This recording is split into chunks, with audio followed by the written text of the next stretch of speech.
네, 오늘 말씀은 누가복음서 24장 28절부터 35절의 말씀입니다. 그 두 길소는 자기들이 가려고 하는 마을에 가까이 이르렀다. 그런데 예수께서는 더 멀리 가는 척 하셨다. 그러자 그들은 예수를 만류하여 말하였다. 저녁 때가 되고 날이 이미 저물었으니 우리 집에 묵으십시오. 예수께서 그들의 집에 묵으려고 들어가셨다. 그리고 그들과 함께 음식을 잡수시려고 앉으셨을 때에 예수께서 빵을 들어서 축복하시고 떼어서 그들에게 주셨다. 그제서야 그들의 눈이 열려서 예수를 알아보았다. 그러나 한순간에 예수께서는 그들에게서 사라지셨다. 그들은 서로 말하였다. 길에서 그분이 우리에게 말씀하시고 성경을 풀이하여 주실 때에 우리의 마음이 뜨거워지지 않았습니까? 그들이 곧바로 일어나서 예루살렘에 돌아와서 보니 11 제자와 또 그들과 함께 있던 사람들이 모여 있었고 모두들 주님께서 확실히 살아나시고 시몬에게 나타나셨다 하고 말하고 있었다. 그래서 그 두 사람도 길에서 겪은 일과 빵을 떼실 때에 비로소 그를 알아보게 된 일을 이야기하였다. 아멘. 네, 부활절 같이 예배드릴 수 있어서 참 고맙습니다. 우리가 어떤 정보가 있으면 그 정보의 종류가 여럿 있죠. 예를 들어 우리랑 전혀 관계없는 정보인데 뉴스에 보면 대부분 읽지 않습니다. 혹은 들으려 하지 않죠. 내가 가령 이곳에서 특정한 품목을 장사하는데 저 지구 반대편에서 특정한 품목이 폭등했다 그러면 흥미거리로는 그 소식을 접할 수는 있지만 우리 삶하고 직접적인 관계가 없기 때문에 그 소식에 귀를 기울이지 않고 누가 흥미롭게 그 얘기를 꺼내면 그냥 그런가 보다 하고 그냥 넘어가죠. 그것보다 좀 더 우리 삶에 관계된 정보들이 있습니다. 가령 매일 아침에 인터넷을 열면 건강에 관련된 뉴스가 나옵니다. 그럼 중년들은 꼭 그 뉴스 봅니다. 뭘 먹으면 몸이 좋다더라. 간헐적 단식을 해야 된다더라. 어떤 채소가 어떤 영양소가 많다더라. 그런 얘기 들면 한번 읽어보고 나도 이걸 먹어볼까 하고 자기 삶에 적용해 보려고 잠깐 생각하다가 이내 자기가 좋아하는 햄버거를 먹으러 갈 수도 있죠. 좀 더 깊게 자기 삶하고 관계되는 게 있을 수 있습니다. 가령 생애 첫 집을 마련하려고 하는데 청약에 대한 정보가 있다. 그러면 그 사이트를 팔로잉 해가지고 늘 어떤 정보가 새로 뜨는지를 보고 주시하는 것이 있겠죠. 같은 정보라도 자기가 그 소식과 어떻게 연관되어 있는지가 중요하죠. 가령 암에 관한 정보는 평소에는 흘리지만 내가 건강검진을 받고 암 수치가 높게 나왔다고 하면서 조직 검사를 해야 된다고 의사가 얘기하면 그때부터는 암 수치 0.11이 굉장히 중요하게 다가오게 됩니다. 부활은 우리에게 어떤 소식인가요? 2000년 전 한 젊은이가 십자가형을 당하고 그가 살아났다라고 하는 것이 그냥 그런가 보다라고 그렇게 생각하는 정보에 지나지 않은가요? 아니면 그것이 2000년 후에 한국에 사는 나에게도 굉장히 중요한 정보로 다가오는지요? 그것이 부활절을 맞는 우리들의 태도와 생각을 결정짓는다고 할 수 있겠습니다. 그리스도인들이라고 하는 사람들은 예수 그리스도의 부활이 오늘 내게 굉장히 중요한 정보로 작용하고 있는 사람들이라고 얘기할 수 있겠습니다. 그리스도의 부활은 미리 말씀드리자면 이 세상을 보는 방식을 바꾸는 거고 이 세상을 그래서 살아가는 방식을 바꾸는 거고 내 자신을 바꾸는 겁니다. 부활을 믿는다고 해서 우리 삶의 조건이 갑자기 바뀌지는 않습니다. 전혀 바뀔 것이 없습니다. 아픈 것은 늘 아프고 쪼들리는 것은 늘 쪼들리고 불편한 관계는 계속 이어질 수 있습니다. 조건은 달라질 게 없습니다. 그러나 그 조건 속에서 우리는 계속해서 가능성을 보고 희망을 생각하고 변화를 기획합니다.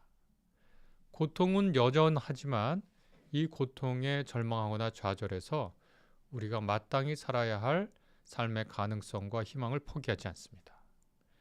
어떤 관계가 계속 악화돼서 출구가 없을 것처럼 보일 때 우리는 부활의 능력에 힘입어서 지금 이 상황, 이 관계도 달라질 수 있다는 믿음 안에서 먼저 헌신하고 먼저 희생할 각오를 다질 수 있습니다. 부활이라고 하는 것은 그렇게 예수 개인에게 일어난 사건이 아니라 그 부활을 통해서 공동체가 달라지는 사건입니다. 어떤 한 분의 글을 오늘 아침에 읽었는데 부활의 공동체성에 대해서 잘 설명해 주고 있는 것 같습니다. 예를 들면 우리가 흔히 기풍이라고 부르는 에토스라고 부르는 건데요. 저도 이제 학교에서 학생들을 가르치다 보면 같은 과목을 두 분반으로 가르치는 게 있습니다. 가령 제가 이번에 가르치는 과목 중에 인간의 역사, 미래의 인간이라는 과목을 가르치는데 하나는 송도라고 하는 국제 캠퍼스죠. 제가 가르치는데 송도에서 1학년 학생들이 주로 듣는 과목이 있습니다. 그리고 2, 3, 4학년들, 복학생들 그리고 여러 연령층의 학생들이 배우는 신촌에서 가르치는 과목이 있습니다. 둘 다 똑같은 내용을 가르칩니다. 한 과목에 두 분반이니까요. 그런데 참 분위기가 다릅니다. 국제 캠퍼스에서 할 때는 학생들이 1학년 학생들이 주로 많아서 그런지 몰라도 무엇인가 재기발랄하지만 질문은 단편적인 게 많습니다. 그런데 신촌에서 가르치는 그 과목은 학생들이 질문은 그렇게 많지 않고 20대 젊은 애들이 늙은 척은 하지만 굉장히 자기 실존하고 관계된 질문을 하고 깊이 있는 질문을 합니다. 같은 내용, 같은 정보를 가르치는데 다르게 반응하는 거죠. 어떤 한 회사에 어떤 한 부서가 있고 그 부서에 1팀과 2팀이 있는데 우리는 흔히 1팀 분위기는 좋은데 2팀 분위기는 안 좋다. 이런 식으로 팀 간의 에토스를 비교하죠.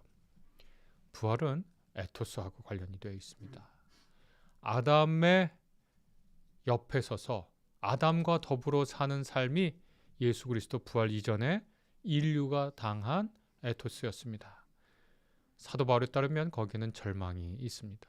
그러나 그리스도와 함께 있는 팀은 그것에는 분명히 십자가형이라고 하는 피할 수 없는 고통이 있지만 거기에 매몰되지 않는 생명력이 있습니다. 그것이 부활이 오늘 우리에게 전달해주는 의미라고 얘기할 수 있습니다. 부활은 결코 2000년 전 한 젊은이가 부당한 죽음을 당했다가 다시 살아난 사건에 머무는 것이 아니라 오늘날 우리에게 부활한 예수 그리스도 옆에 설 수 있는 기회를 제공합니다. 그리고 그 부활 소식을 자신의 삶의 실존으로 받아들인 사람들은 이제 죽음이라고 하는 한 인간의 종말을 넘어서는 다른 세계가 있다는 것을 깨닫고 생각하고 달리 말합니다. 우리에게 100억이 있다고 통장이 있다고 생각하면 내가 이 자리에서 10만 원치 밥 살 수 있습니다. 제가 계속 내가 내는 것 같아도 뭐 그런 거죠. 우리에게 부활의 생명이라고 하는 그 생명이 있다고 생각하면 우리가 여기서 희생할 수 있습니다. 헌신할 수 있고 먼저 그렇게 할 수 있습니다. 손해보는 것 같아도 그렇게 할 수 있습니다. 남들 다 절망하고 내가 봐도 희망이 없지만 이게 끝이 아니라고 믿을 수 있습니다. 유대인들 보면 저 바빌론에게 587년 6년에 망한 후로 예수 그리스도 탄생할 때까지 500년 식민지였고 잠깐 독립한 후에 1948년 이스라엘 국가가 독립할 때까지 2000년 넘게 나라 없이 산 사람들인데 근데 그 사람들이 1948년 나라를 세운 걸 보면 참 대단합니다. 그들에게 부활신앙으로 한 것은 아니죠. 그들이.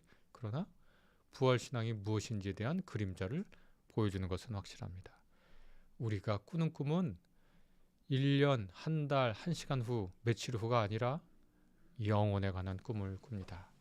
그래서 영혼의 관점에서 우리가 이 삶을 바라보고 조직합니다. 몇 년 전에 사람들에게 많이 팔린 책이 있습니다. 내가 지금 아는 것을 그때도 알았더라면 이런 제목의 책이었는데 우리가 성숙한 사람의 지혜와 삶의 경륜을 가지면 20대 30대 때 싸웠던 일, 부질없이 싸웠던 일 다 아무것도 아니고 젊었을 때 가까운 사람들에게 상처 줬던 일, 내 자존심 때문에 엉기고 설켰던 일 별거 아닌데 그것에 그렇게 매달린 것 후회하죠. 그때 그냥 그 사람 더 사랑할 걸 이렇게 생각할 수 있습니다. 부활은 그런 관점을 우리한테 줍니다. 영원하고 생명력 넘치고 아름다운 삶이 예수 그리스도의 부활을 통해서 우리의 에토스로 자리 잡는 겁니다. 변화하는 거죠.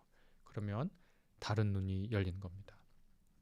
오늘 우리가 읽은 엠마오 가는 두 제자 이야기는 맨 처음에 이야기는 아주 전형적으로 시작합니다. 1세기 당시 팔레스타인의 1세기와 2세기에 메시아 운동이 아주 활발했습니다. 메시아 운동이라는 건 뭐냐면 하나님께서 이 사람을 특별히 그분의 구세주로 만드셔서 로마 제국으로부터 우리를 해방시켜 줄 것이다. 혹은 억압적인 체제로부터 우리를 해방시켜 줄 것이다 라고 하는 메시아 운동들이 꽤 있었는데요. 대부분 그 운동이 어떻게 끝나냐면 지도자를 잡아서 십자가형을 처하게 하거나 전쟁에서 살해하고 나면 그 무리들이 다 흩어지는 것이 수순이었습니다. 예수께서 십자가형을 당하셨습니다. 지신 거죠. 다른 사람들 눈에 볼 땐. 그랬더니 역시나 제자들이 다 흩어졌습니다.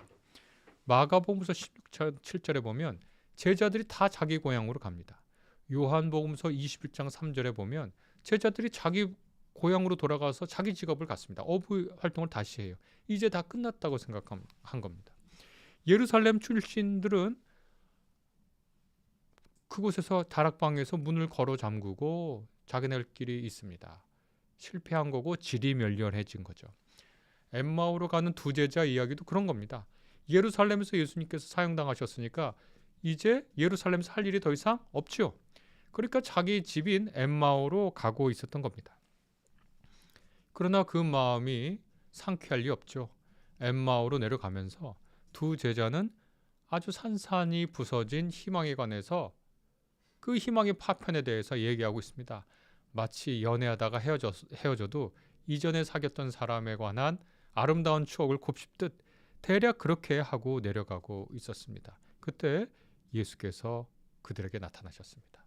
그때 참 신기하게 누가복음서의 보도에 따르면 그들의 눈이 가리워져서 나타난 예수님을 예수님으로 알아보지 못했습니다. 이것이 부활 이후에 어떤 사람들에게는 눈이 가려진 것, 그리고 그렇지 않은 사람들에게 부활한 예수님을 본 것, 두 가지 삶의 형태를 알려주죠. 그리고 이 낯선 사람에게 이 엠마오로 가는 두 제자는 어떻게 이 나사렛 예수가 희망을 우리에게 주다가 처절하게 실패하고 말았는지를 얘기해 주었습니다. 그러나 낯선 사람, 곧 예수 그리스도, 부활하신 예수 그리스도는 왜 메시아가 고난을 당할 수밖에 없는지를 설명합니다. 십자가와 부활을 이렇게 엮어 놓습니다. 이것이 사실은 서방교회의 로마 가톨릭과 개신교의 특징입니다. 사실 동방정교에서는 십자가에 대해서 그렇게 크게 말하지 않습니다. 거기는 부활이 굉장히 중요해서 아마 사순절이라기보다는 부활절에 굉장히 초점을 맞추고 있습니다. 여러분 많이들 알고 계시겠지만 유럽 같은 경우에는 지금 세속화가 다 되었지만 부활절 휴가가 있습니다. 크리스마스 휴가가 물론 있고요. 그건 뭘 뜻하냐면 부활절이 그렇게 큰 것으로 간주되는 거죠. 그러나 서방교회 전통, 우리 개신교하고 가톨릭 전통에서는 부활을 늘 십자가형과 연관시킵니다. 우리가 부활의 삶을 살지만 이 부활이라고 하는 것은 십자가라고 하는 삶의 고통을 도외시하지 않습니다. 이 희망이 산산이 부서진 듯한 곳을 지나서 예수께서 낯선 이로 제자들 앞에 서십니다. 어떤 사람들은 이 부활을 그냥 심리적인 착각이라고, 제자들이 너무나 간절히 원해서 비슷한 사람 혹은 유사한 사람을 예수 그리스도로 착각한 것이라고 그렇게 얘기하는 사람들도 있습니다. 그럴 수 있겠죠. 어떤 사람들은 부활한 예수님 너무 보고 싶어서 어떤 특정한 사람을 부활한 예수님으로 착각했을 수도 있겠죠. 그리고 어떤 사람이 나타났을 때, 어떤 존재를 봤을 때 누군가 예수님이다 라고 선언하고 나도 간절히 부활한 예수님 보고 싶어서 군중 심리에 따라서 자신도 예수님을 봤다라고 얘기한 사람들도 없지 않았겠죠. 그래서 그런지 몰라도 마태, 마가, 누가, 요한 모두 예수께서 어떻게 몸을 가지시고 부활하신 것을 우리에게 제자들에게 증명했는지를 아주 열심히 말합니다. 그분이 밥상을 차려서 제자들을 먹이셨고 그분이 함께 드셨다라고 얘기합니다. 지금 뭐 함께 드셨다라고 얘기하면 우리들은 그런가 보다 하는데 중세의 신학이 발전하고 뭐 여러 가지 얘기할 때는 아니 부활한 분이 이 음식을 먹으면 배설은 어떻게 하느냐 이거 가지고 신학 논쟁을 하기도 했습니다. 그러니까 별 얘기를 다 했는데 그런 얘기도 하기도 했는데요. 왜 그런 논란을 일으키면서도 예수께서 굳이 드셨다라고 얘기하고 제자들이 그분과 더불어 식탁을 차리고 그럼에도 불구하고 그분의 부활체가 우리의 몸하고 여느 몸하고 다른 것을 계속 얘기하고 있는가? 그것은 그분의 부활이 증언하는 제자들에 의하면 확실한 것이고 눈을 비로소 뜰 때에만 그분의 부활이 보인다고 하는 것을 알려주시기 위함입니다. 참 재밌습니다. 왜 그분은 그분의 적대자들에게 자신의 부활의 모습을 보여주시지 않고 오직 제자들에게만 보여주셨나? 근데 생각해보면 제자들에게 보여주셨어도 왜 제자들은 그 부활을 깨닫지 못했나? 이것은 아마 하나님께서 우리에게 일하시는 방식을 알려주시는 것 아닌가 싶습니다. 우리가 부활을 볼 수 있는 사람이 되어야 부활은 우리 눈에 보이고 우리 눈에 부활이 보이면 우리는 부활의 능력을 이어받아 살게 됩니다. 예수 그리스도 안에 어떤 불멸성이 있는 것이 아닙니다. 하나님께서 그분을 살리셨습니다. 우리도 예수 그리스도의 부활의 희망을 가지고 그분과 함께 부활의 삶을 살 것을 믿게 됩니다. 그래서 우리가 유령도 아니고 영혼도 아닌 부활체를 가진 예수 그리스도를 통해서 오늘 하루도 내일도 모레도 어떻게 살지를 궁리해 봅니다. 질병이 있으신 분들은 부활절이 지나도 여전히 아프실 겁니다. 그리고 이 병이 낫지 않을 것이라는 것을 알게 될 수도 있습니다. 우리의 노화는 과학이 우리를 어떻게 바꿀지는 모르겠지만 우리의 노화도 계속될 겁니다. 자식이 갑자기 말을 잘 듣지도 않을 것입니다. 그리고 우리의 쪼들리는 형편에 하나님께서 갑자기 로또 번호를 알려주시도 않을 겁니다. 그러나 부활이라고 하는 것은 우리에게 살아갈 희망과 이유를 알려줍니다. 또 부활하신 그분께서 요한복음서에 따르면 우리에게 성령을 보내셔서 그분이 하시는 일을 계속 하라고 말씀해 주시는 것도 알게 됩니다. 우리 삶은 의미가 있습니다. 우리 삶은 부활 덕분에 품격을 가질 수 있습니다. 의미와 품격을 가진 우리의 삶은 우리 자신에게 그리고 다른 사람의 눈에 아름다운 삶으로 기억될 수 있습니다. 그래서 부활 신앙을 가지고 부활의 전망에서 우리는 오늘도 남들은 안 된다고 하는 그곳으로 나아가는 용기를 가질 수 있습니다. 예수 그리스도께서 부활하셨습니다. 그래서 우리도 이전과는 달리 살 수 있습니다. 엠마오 식탁에서 예수께서 빵을 들어서 축복하시고 떼어서 제자들에게 주십니다. 그때 그들의 눈이 열립니다. 오늘 우리가 예배를 드리고 성찬을 하고 성경을 읽을 때 우리의 마음이 뜨거워져서 예수 그리스도를 보고 부활하신 그분을 만나고 그 이야기를 다른 사람과 나누었더니 그들도 우리에게 주님께서 확실히 살아나시고 시몬에게 나타나셨다라고 우리 주변에서 우리에게 말해줄 그 사람들을 우리의 교우, 성도, 형제, 자매라고 부르면서 같이 부활의 삶을 사는 부활 공동체가 될 수 있으리라고 저는 생각합니다. 오늘 말씀 가운데 들려주시는 하나님의 음성을 묵상하겠습니다.